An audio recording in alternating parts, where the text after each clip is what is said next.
মেসিকে নিয়ে কিছু কথা। নেইমার বলেছেন কোনো সন্দেহ ছাড়া মেসি বিশ্ব সেরা, মেসি আমার আইডিয়াল, আমার আদর্শ। আর ক্যাসমেরো বলেছেন মেসিকে যারা ভালোবাসেন না তারা ফুটবল সম্বন্ধে বোঝেন না।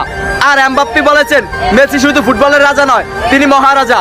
এলিসন বেকার তিনি বলেছেন আমি মেসির অনেক বড় ভক্ত।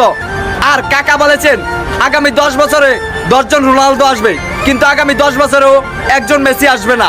আর বেকহ্যাম বলেছেন রোনালদো মেসির লেভেলেই নয়। আর রোনালদিনহো বলেছেন মেসির সাথে যে কোনো প্লেয়ারের তুলনা করা অপরাধ। আর বেনজেমা বলেছেন যারা মেসির সমালোচনা করেন তারা ফুটবল বোঝেনই না। পেপ গার্দিওলা কোচ বলেছেন আমার ক্যারিয়ারে মেসি সবকিছু। পিকে বলেছেন মেসি ইতিহাসের সেরা খেলোয়াড়। লা লিগা সভাপতি বলেছেন মেসি লা লিগার সম্পদ। আর প্লেকে জিজ্ঞাসা করা হয়েছে মেসি নাকি রোনালদো, তখন প্লে উত্তরে বললেন মেসি। তো আই লাভ লিও মেসি। তো এই ভিডিওর মাধ্যমে কোনো প্লেয়ারকে ছোট করা দেখা হয়নি। তো যদি কোনো ভুল হয় তাহলে ক্ষমা দৃষ্টিতে দেখবেন। তো সবাই ভালো থাকবেন।